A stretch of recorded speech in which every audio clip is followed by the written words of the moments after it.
Great. Great. Hi, everyone. All right, we're going to get started in 1 minute.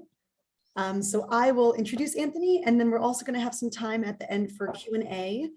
So a bit later, you can either unmute yourself to ask questions or put them in the chat towards the end, and I can read them aloud.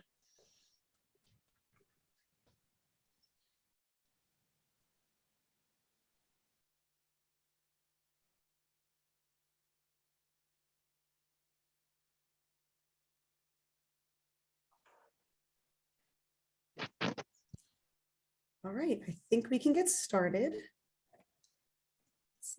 right, so thank you all again for joining us this afternoon. I'm here to introduce Anthony Davies. He serves as the Chief Revenue Officer for Forest Solutions and is also one of the partners for the organization. As the CRO, Anthony drives sales and marketing for on-site outsourcing and staffing and leads a team of experienced sales executives who work with some of the world's largest organizations. Over the last 20 years, he has built considerable experience and reputation in the legal industry, where he has helped many large firms streamline processes and save money. Anthony speaks frequently at industry events, including ARMA, ALA Annual, and the COO CFO Forum, and he has been featured in American Lawyer, Law.com, and Legal Management Magazine. Turning it over to you, Anthony. Thank you very much. And I think there's still a few people joining, which is great. Hopefully you managed to grab a sandwich and you can sit comfortably and listen. I have been presenting this presentation now for a few months. But what I try to do every time I present it is to make sure that there's new content in there, which is not that complicated at the moment, given that this is such a fast-moving, fast-changing topic. So if you have seen this presentation before, either at the ALA conference or I presented it to IFMA recently, and a couple of other chapters. If you've seen it before, there are new slides, there is new content. So hopefully there's something for everyone in here. Just before I get started, we had a few technical issues. So I'm going to cover off, I'll do a quick introduction to Forest Solutions. I know not everybody knows who we are, who I am. So I'll do a quick introduction there. An overview of the progress or non-progress in return to office. One of the big solutions I think a lot of organizations are turning to is hoteling. So I want to dig into that and then talk about how workplace experience and the rise of hospitality is really enabling hoteling as a solution to some of the big challenges that we're facing today. And then I'll finish with the big four case study. One of our largest clients is one of the big four who have now moved to 100% hybrid, 100% hoteling across the country. And I'm going to talk to you a little bit about how they've done that. And don't get too worried because it took them 25 years to do that. We certainly didn't do it over a weekend. So Forest Solutions, we are really a specialist provider of on-site services, predominantly through outsourcing, but also through staffing. We really consider ourselves people-powered solutions. We deliver front of house, workplace concierge, hot desk, hospitality, mail and logistics, reprographics, records management. That's kind of our core offerings. The top of those is what we bundle under what we call workplace experience, or if you hear me referring to it as WPX, it's because we trademarked WPX and I want to get my money's worth. So we have around 1,500 employees now nationally. And really, I think what makes us different, being both an outsourcing and a staffing business, is that we have an in-house recruitment team. So we have about 47 people right now working full-time, hiring both for our outsourcing division and for our staffing division. We've experienced rapid growth over the last 12 months, and that's been driven by a combination of workplace experience and office service outsourcing. I think given our ability to hire people, it's really been a differentiator for us. And we've pretty much been hiring around 15 to 20 people a week, really, since August 2021. our client base consists of law firms, banks, advisory, and we have some corporate clients in there, tax and accounting. We really only deal with law firms, banks, and advisory because, frankly, you guys set the bar higher than everybody else. And where you need that kind of really focused customer service, white glove, that's where we operate best. So that's a little bit about Forest Solutions. I personally have been at Forest Solutions for 2 years.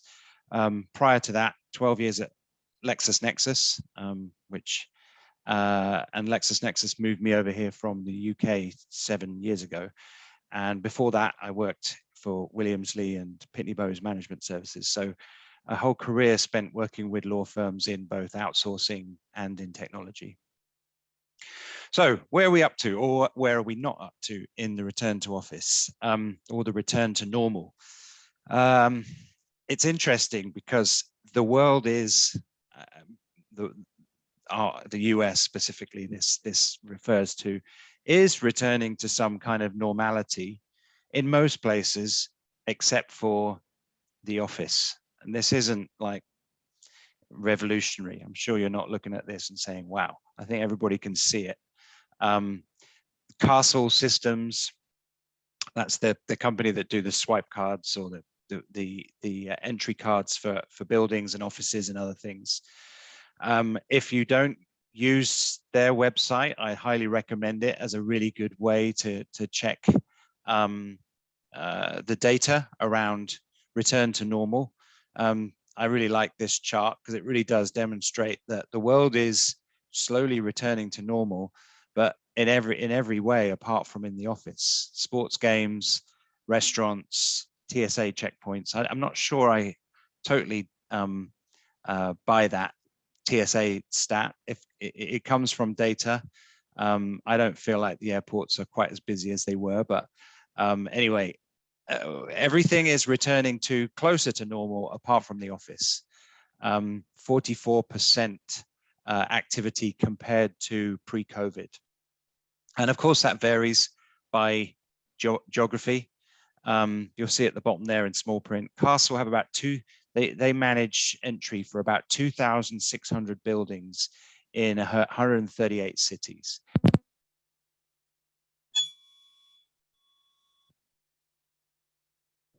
Are you back? I lost you for a second. They, using the data that they have, this particular chart shows that something else that you're probably all very familiar with. Certain cities are returning to the office faster than others. San Francisco is only at still at below 40% occupancy, and California generally is lower. And then Texas is almost double the West Coast. But and this is all industries. There is more data I can show you that shows law firms are actually outpacing.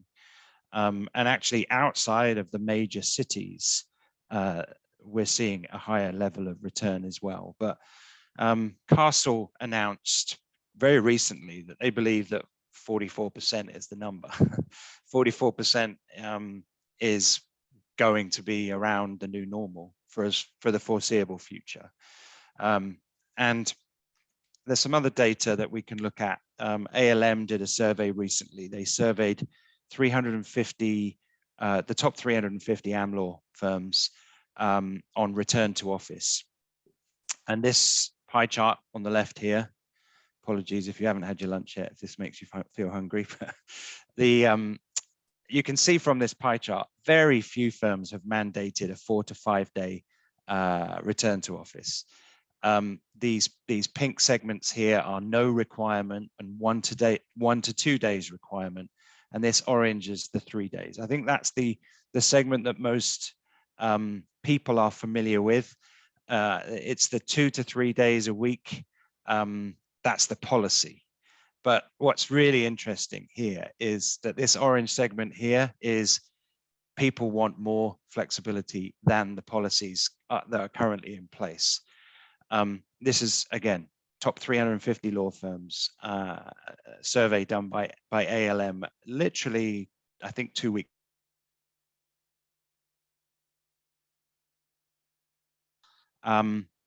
People are still not happy with that.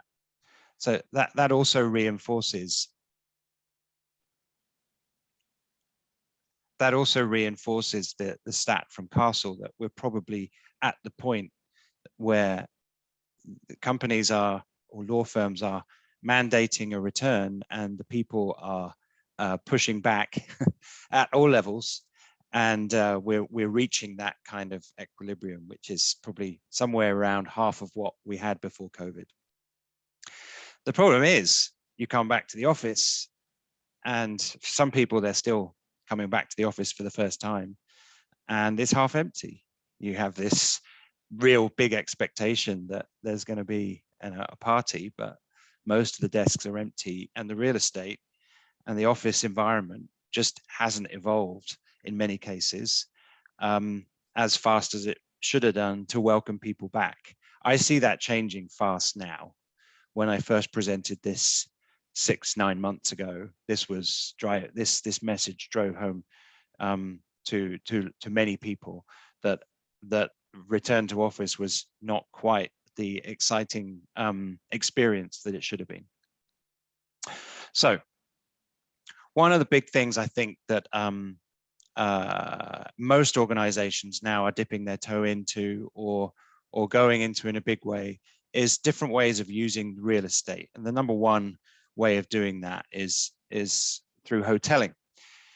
You may have seen this report. Cushman & Wakefield surveyed 75%, surveyed a whole bunch of law firms, and 75% of law firms expect to use hoteling as a mechanism to better leverage their real estate, optimize their real estate, reduce real estate, but actually, more importantly, create an environment that's actually more welcoming and more conducive to the type of work that people are coming to the office to do. This, from my observations, is in line with what I'm seeing from our law firm clients, but also outside of our law firm clients. That said, hoteling continues to have a really bad reputation, especially in legal, especially in law firms. This whole idea that you lose your desk, you've got to share space, you've got to share a desk. Maybe it's not even a desk, maybe it's not even an office, maybe it's a desk or a seat somewhere in a common area. It has a really bad reputation, and that's what we've been trying to fix really for the last 18 months with our clients who've engaged with us for workplace experience and increasing that level of hospitality that's felt across the office. Just so that we're all on the same page, I just want to confirm, when I talk about hoteling versus hot desking, the way I think about hot desking is not reservable. Hot desking is just space, first come, first served, sit down, work for an hour, somebody else comes along. Hoteling is way more managed and way more predictable. Hoteling, think of it from a hotel perspective. You don't check into a hotel and then choose your room, wander down the corridors and see what's available. When you check into a hotel, you have reserved that space way in advance. You've chosen the certain size room that you want or that you can afford. You've chosen, in many cases now, the type of pillows, the floor that you're on. And hoteling really in an office is really starting to follow the way that we think of hoteling in terms of booking into a hotel. Hoteling should be a really positive experience if it's done properly. But hoteling is a multi-layered solution. It starts, you don't take the same space that you had. If you do this right, you need less space, but that space needs to be designed completely differently. You'll see this word that I've added at the bottom there. If you're not familiar with the word residential, it is this kind of awkward mashup of residential and commercial furniture, which was starting to enter the office environment way before COVID, but it's exploded since COVID, as everybody is trying to blur the lines between the work environment and the home environment. But if you do this right, you reduce footprint, you add more collaboration space, and you make the whole environment more attractive to visit. And then there's a whole layer of technology.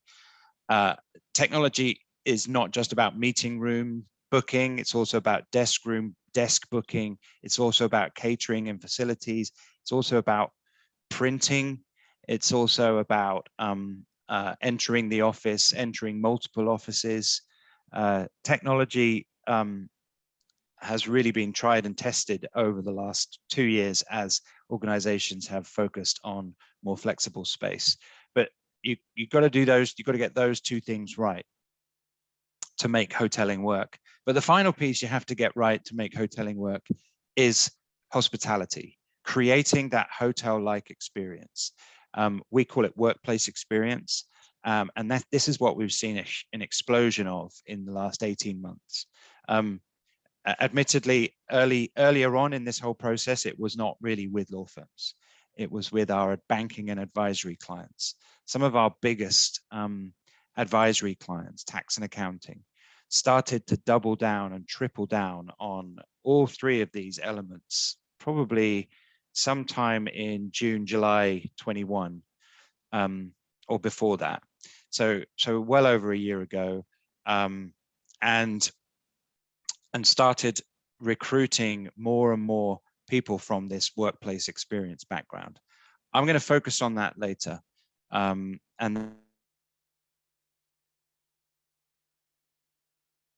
I'll just fill in some of the blanks in the facilities redesign and the technology piece here. Okay.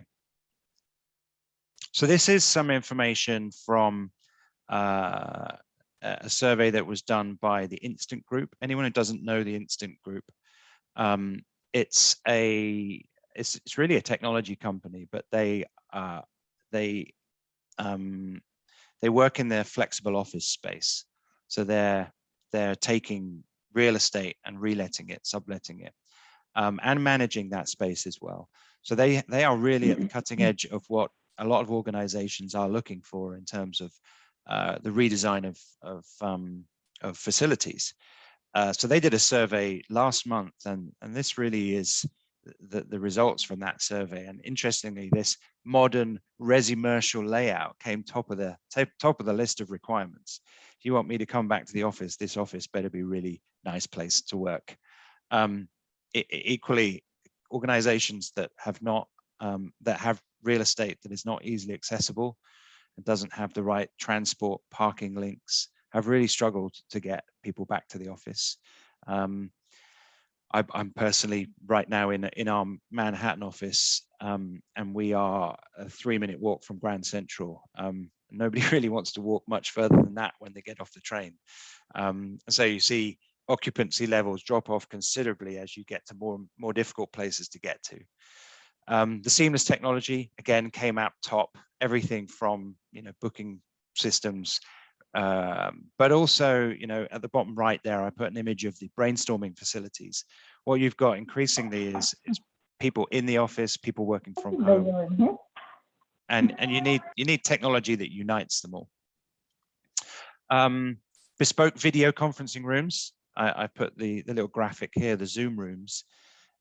The meeting rooms that many of us had before COVID were not designed for half the people in the room to be in person and the other half to be on a Zoom. And so they're not really suitable for these more for these kind of hybrid meetings. So what we've seen a lot more of now is organizations designing huddle rooms or Zoom rooms where 2 or 3 people can sit together for a Zoom rather than go to the office and then Zoom each other from your desk. And then, of course, there's a lot more people asking for outside space, quiet spaces for focus and thinking, a bigger variety of meeting rooms. Meeting rooms for 10 people are just not practical. meeting rooms for 2 people, for 4 people. And interestingly, one of the things that you're competing with bringing people back to the office is air quality and adjustable temperature. So that actually made the list. Reservation technology is another massive part of this. I've grabbed some screenshots from a company called Maptition that some of you might be familiar with. They've really exploded through COVID because they really designed their system for the fully hybrid office, making one desk flexible, half the desk flexible, all the desks flexible, reverse hoteling, so allowing people to use desks, someone having a permanent desk and then someone using their desk when they're not there. It's all manageable through technology. If you don't get the technology right, it really puts people off hoteling. But it's got to be easy. You've got to be able to import the maps, integrate the Active Directories. You've got to integrate it with calendars. You've got to be able to put rules in place. I'll talk about that later. But especially in a law firm, depending on what level you are in the firm, determines the type of space that you can reserve. I'll talk about that later. That's quite an interesting topic. And then the ability to create neighborhoods, search for colleagues, et cetera, et cetera. It's really important to get that technology right. You get it right, you optimize the space, you save costs, but really what we're focusing on here is attracting and retaining talent, building culture, and building the loyalty. That's what the main drivers are for the return to office. I don't see anybody really implementing these solutions entirely just to save money. They're implementing these solutions. Really, it's about the talent. It's about the employees. It's about creating an environment where the employees want to come to the office, and then you get the benefits of that retention, culture, and loyalty. So you get it wrong. This is an article from law.com. This is actually from London. Hybrid working fails because you go there and there's no one there and it feels like a morgue. The mood of yippee, we are back in the office is felt by a small but vocal minority. And that's real. This is a real quote from an attorney in London who the firm wanted everyone back 2 days a week, and the 2 days they're in is a waste of time because the firm didn't do anything to update their facilities and to create that layer of hospitality to welcome people back. So I've talked about hospitality. I've talked about workplace experience, WPX. I'm going to talk more about that now because that's really what we're here to discuss. So workplace experience, WPX. We describe it as the hospitality-based, high-engagement, white glove service. The case study I'm going to show you later in this presentation, the client has, it's one of the big 4 accounting firms. Before COVID, we had 60 people providing these services for that particular firm. Post-COVID, if we can call it post-COVID, we're over 200 people now providing these services. And they're doing it with 30% less space. So they reduced space by 30% and they increased the support headcount by 300%. And it's needed because the more flexibility you create, the more chaos you create. And this layer of hospitality holds it all together. So when we talk about workplace experience, we're talking about the whole guest experience, employees, clients, visitors. The number one visitor right now for this particular client is people coming for interviews. They need to be treated like royalty. So it's the meet and greet, everything from the moment they walk in the door, security, reception, the way that they're badged and announced. And then it's that transition. If it's an employee who's in a strange office, they may have booked a desk or an office, I don't know, but they need support to get to that desk and to get to work. So a concierge, we pretty much, in some of our clients now have a concierge. Where our clients where there's a huge amount of hoteling, we have concierges on almost every floor. And these concierges are well versed in the hot desking and hoteling policies. They know how to book meeting rooms, and they talk about business services. One of the big things about hoteling is most of the desks now just have a monitor. If you need a cable or a keyboard, there's no phones, but maybe a mouse or whatever, you need to drop by the business services to collect the things that you need. And then once you get there, you need the first lane, you need IT support, AV support. The spaces need to be maintained. Nobody wants to sit at a desk that looks like somebody else has sat at it. The desks, the whole spaces need to look like all the time that it's the first time anyone's ever been there. So this is what all the things that encapsulate workplace experience, and this is how we define it. And I keep using that word hospitality. Some people think of hospitality as food and beverage. Hospitality is much broader than just food or free food.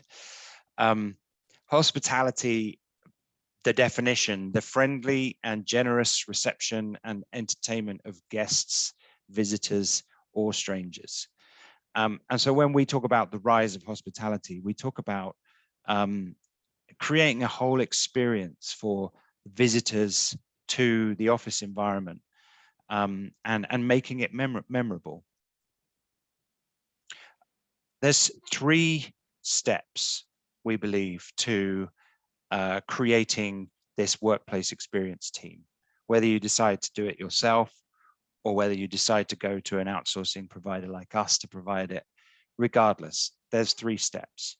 You have got to hire the right talent, and then you've got to train them, and then you've got to manage, continuously monitor and manage the service and continuously improve it. There's no other way around it. The challenge for everybody over the last 12 months, not just hiring, but hiring the right people, hiring quickly. It's been very difficult to find people. And workplace experience is a relatively new phenomenon. So there isn't many like off-the-shelf training programs and handbooks that you can go to. There's a lot of hospitality that has been built for the hotel and restaurant industry, for instance, but not so much for the office environment. So let me talk through how we manage that. So the solution for us has been to source increasingly from the hotel and restaurant industry. So this is WPX talent. These are people providing these WPX roles: reception, guest transition, and meeting destination in the office. But predominantly now, that talent is coming from the hotel and restaurant industry. We still hire people with corporate backgrounds. We still hire people who have spent time working in law firms, but blended with people who have more traditional hospitality backgrounds is the way in which we're having success really elevating that level of hospitality. The level of training that goes into and certification that goes into someone that has worked in the hotel industry is staggering compared to what you're used to in the office environment.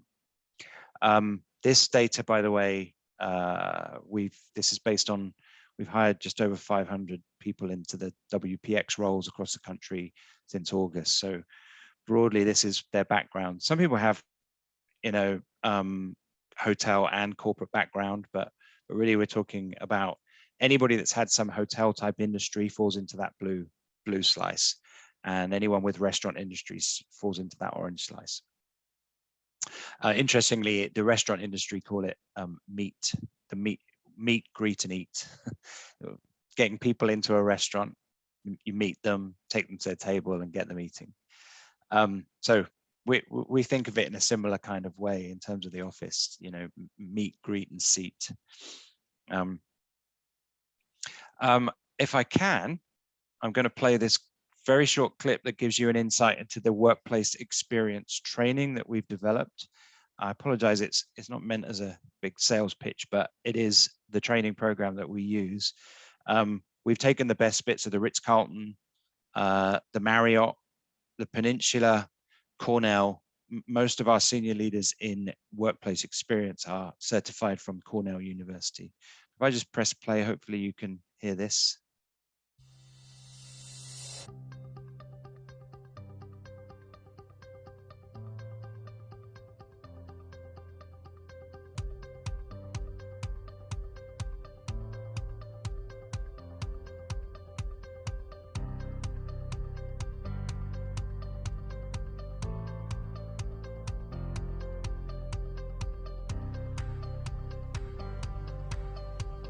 Welcome to 5-Star Hospitality. Here's our motto: exceptional talent serving exceptional talent. How do we greet somebody with professionalism, with friendliness, and true hospitality? Let's talk about how to listen. Did you know that listening is one of the greatest gifts we can give each other? When you fully listen to somebody and give them your full attention, it feels great. Hear the customer out. Don't interrupt. Let them vent. Let them say what's going on in their world. Now, when I do vent, when I tell you about the kids, the cats, the dog, the car, the lateness, the hair, the whole thing, what are you going to say after I vent? Oh, that sounds rough. I see you're concerned. I'm sorry that happened. Okay? That's empathy, that's apologies, and then we can move to the T. You can take some responsibility. Then you can help me. So I'd like you to think about your job and begin to think about those opportunities. What's above and beyond? What can we do? We're there to smile and greet and stand up and make great eye contact. Can we go even further? First impressions matter the most, but finishing strong is the second most important part.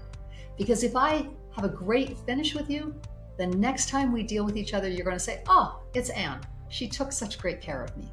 So we want to start strong and finish strong.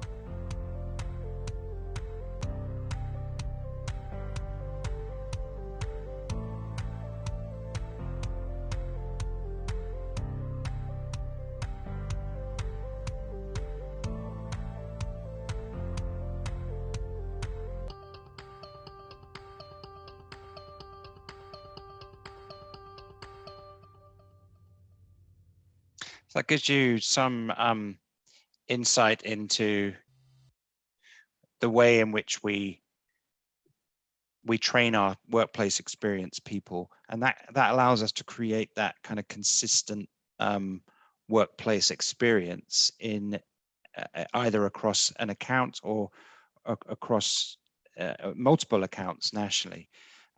What most of our clients who have implemented the kind of flexible office environment is that they want to create that consistency location by location, not just the look and feel of the office, but the look and feel of the service. And they know that they can ask whatever they need of the floor hosts, the concierges, the floor ambassadors. Wherever they go, they're going to get that same level of experience. So we use that. Anne Ward is one of our trainers who is delivering these programs to our workplace experience people across the country. And then the next step is to close the loop. You know, you've got to measure what you do. You've got to figure out if you're providing good service. If you're not, you need to find out about it as soon as possible, course correct. And there's a whole load of different ways that can be done. Increasingly now, it makes sense to use as much technology as possible, whether that be surveys or whether that be, you know, QR codes that you plant around the offices. This one works. If you click on this, if you put your phone on this, you will go through to a form that will allow you to put your scores in for how we've done and put comments. So those are the three stages really that we think about workplace experience: hire the right kind of people, train them, and then manage them effectively. So I want to finish off with a case study. I mentioned before, one of our biggest clients is one of the big four, tax and accounting. And before COVID, they were up to about 40 or 50% hot desking, hoteling, and midway through COVID, they just ripped the Band-Aid off and they went to 100%. It took them 20 years to get to 50%, and then it took them a weekend to get to the final 100%. But what we're talking about here is a global accounting firm with similar profile of work in places to law firms.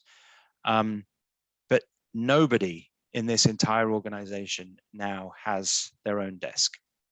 And everybody has to either reserve or use flexible office space every time they come to the office.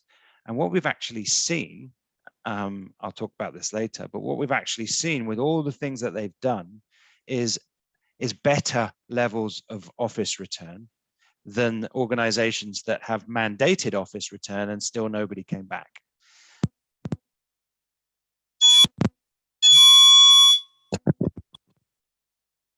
The right things to attract people back. This is a really good case study as to, outpacing the market and having employees that are happy to come back to the office and want to. So just so you understand when they say they have no return to office mandate, they actually offered 3 different types of working flexibility, the hybrid models.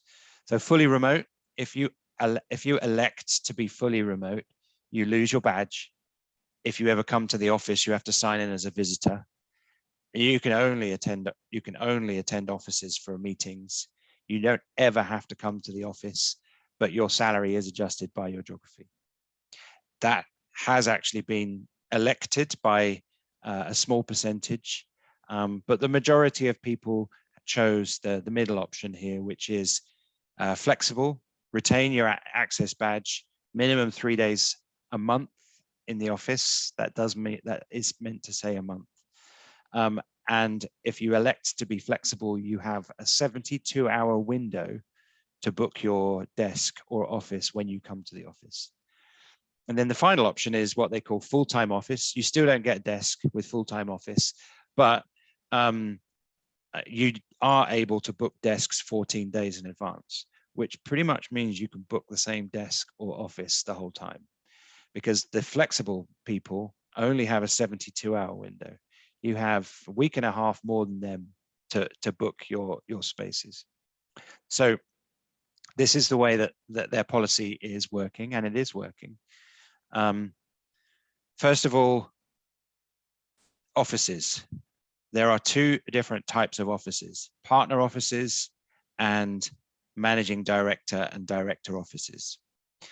And they're very clearly defined.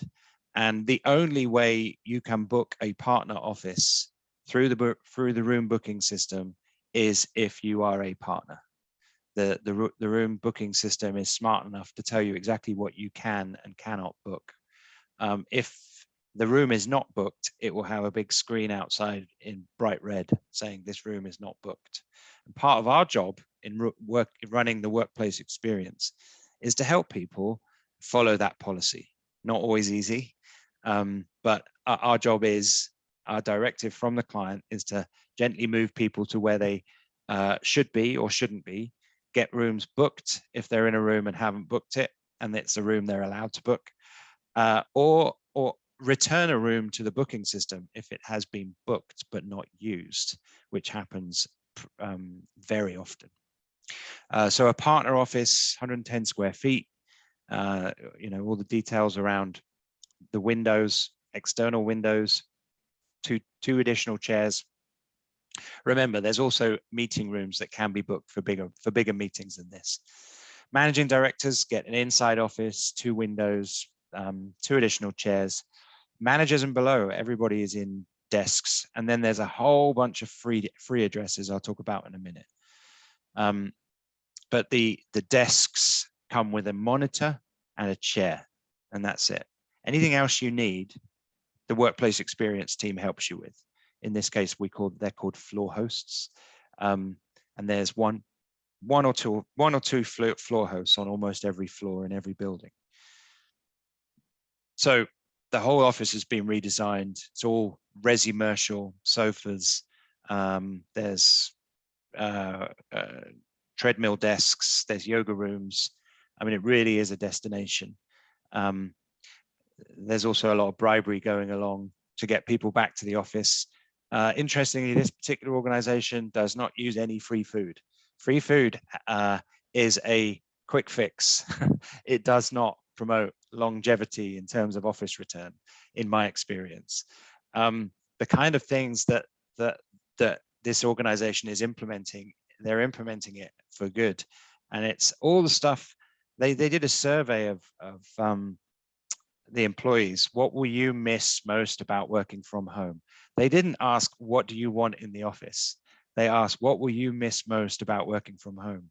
And hairdressers, the manicures, the practitioners, the massage, all these things were listed. So they just brought them to the office.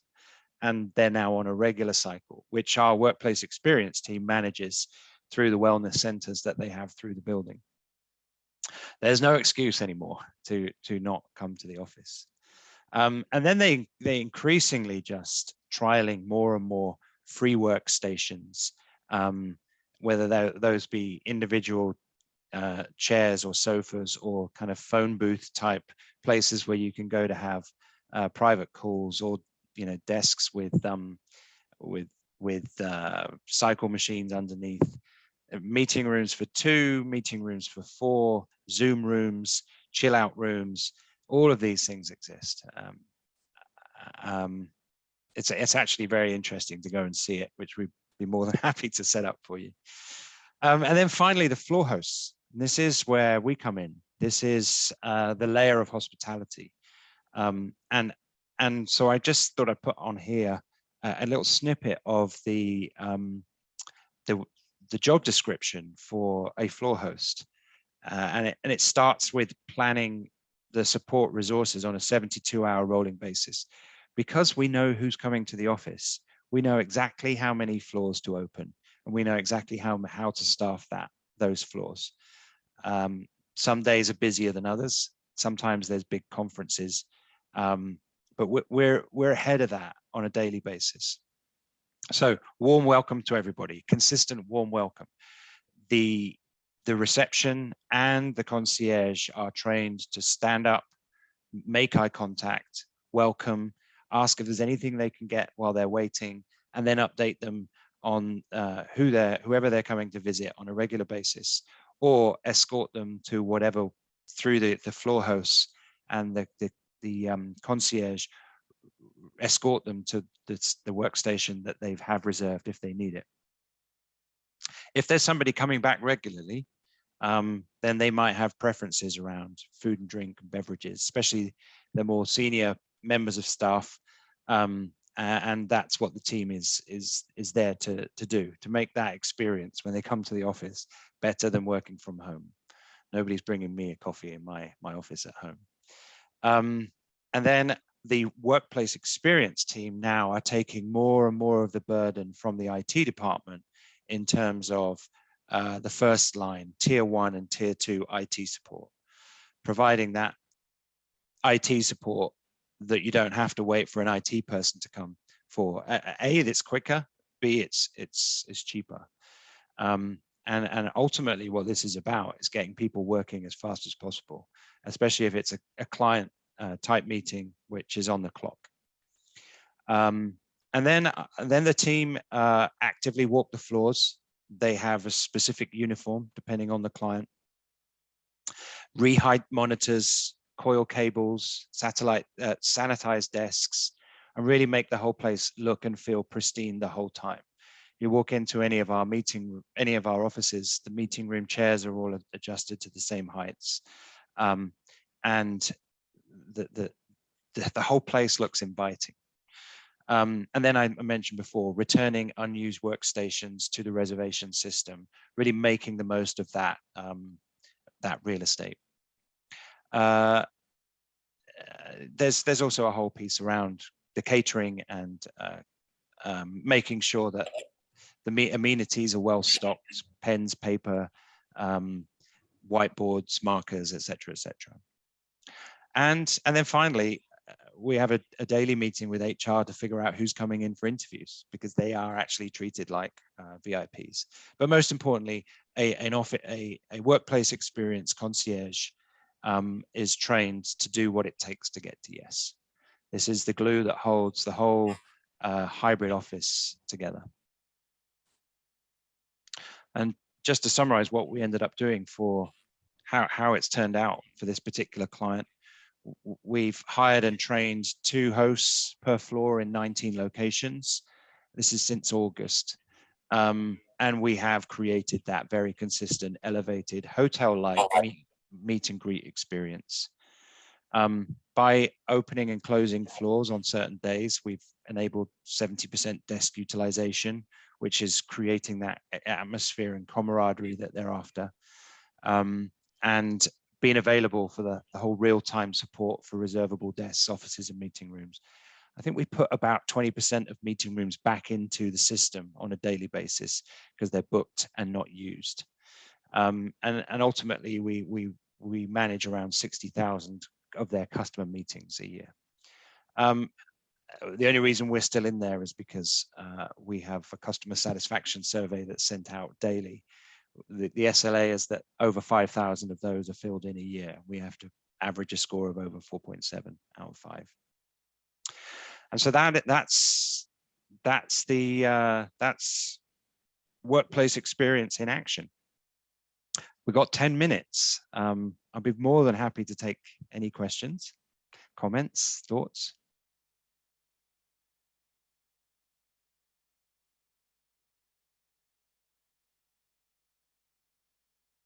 Anyone?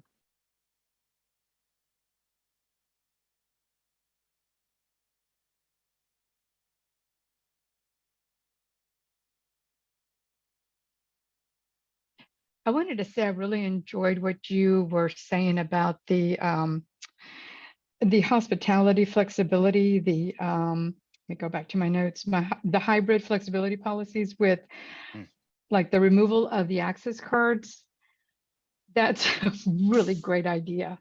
And we are getting ready to, so we're kind of the opposite. We have doubled this year in attorneys, and now we're going to have to get more space because people do want to come in. But we just sent out a survey to everyone wanting to know, how are you going to work? Because we don't want to assign someone an office if you're just going to come in once a week, you know. Right. We'd rather you hotel it. So we do have offices that we have deemed visiting offices for those individuals. So they do have to contact us to reserve an office. But right now with the office that we have, we are tapped out. We have no room. So anyone who's remote has to call and reserve the few offices that we have left open for just that. But I really liked the access card piece, because I mean, if they're not going to be using it, I mean, if they're coming to the office and they don't have an access card, I have an app to unlock the door and let them in. But I mean, the policies will change. I mean, that's per the slides at the beginning of the deck. Some cities, the occupancy is double other cities, and it varies widely across the country. So, and the service that we provide is whatever policy you create, we figure out a solution to make it work. And we have a couple of clients actually that the number of attorneys they have has doubled through COVID. They physically cannot fit them all back in the space. However, if a bunch of them are only coming in 1 or 2 days a week, then they can take some of that space and optimize it with desk sharing. But the only thing I would advise is make the meeting room booking, desk booking really simple. You need to, it needs to be bookable on an app, online. As soon as you have to ring somebody to reserve the space, and then you got to figure out where it is, it really starts to break down. The meeting room booking systems are also really good for finding people. If everybody's in a different place around the building, you can use the technology to find the other people who are in that day. Or even better, if you want to know who's going to be in that week and what day they're going to be in, you get the right technology that should allow you to do that too. So you can coordinate the days you're going to be in the office. That's great. Thank you. So I got a question here. In a perfect world, we would be paperless environment, but we are not. Do you have some attorneys that have an office permanently assigned to them? I mean, almost all of our law firm clients are still predominantly assigning everybody an office. What we're seeing is 20 or 30% of the space starting to be used as a hoteling. And where there are attorneys who still rely heavily on paper, some of the things we can do, we can take their filing cabinet and store it away and bring it out when they need it. There is also a huge amount of scanning that we're doing for more progressive attorneys who are okay with accessing documents electronically. That also allows them the flexibility to work from home as well. But everything is possible. It is possible to still be heavily paper-based, but still have a reservable office with filing cabinets that are rolled out. We have one client that's even asked us with the reservable offices, when a certain partner reserves that office, he wants his family photographs put into the office. So that office actually feels like his office. And this is hospitality. This is taking a very simple process, but then adding a layer of hospitality to make it feel better.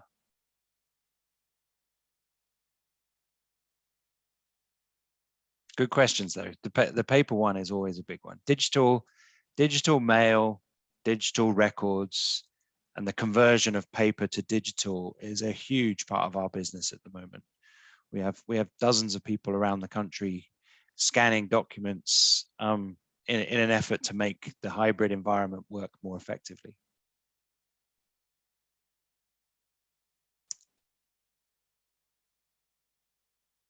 Any more questions? By the way, I think yes, the answer is yes, you do get a copy of this presentation. This presentation is being recorded, so you get a live copy as well.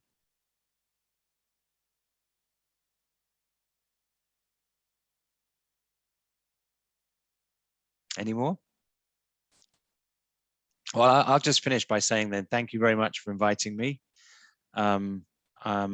It's a really interesting topic. I don't think anybody's an expert yet. We're all learning, and I'll keep updating this presentation. If you see my name pop up somewhere else, it will always have new slides and new thinking. So thank you, and hopefully we'll speak to you again. Thanks, everyone. Thanks, Anthony. Thank you very much.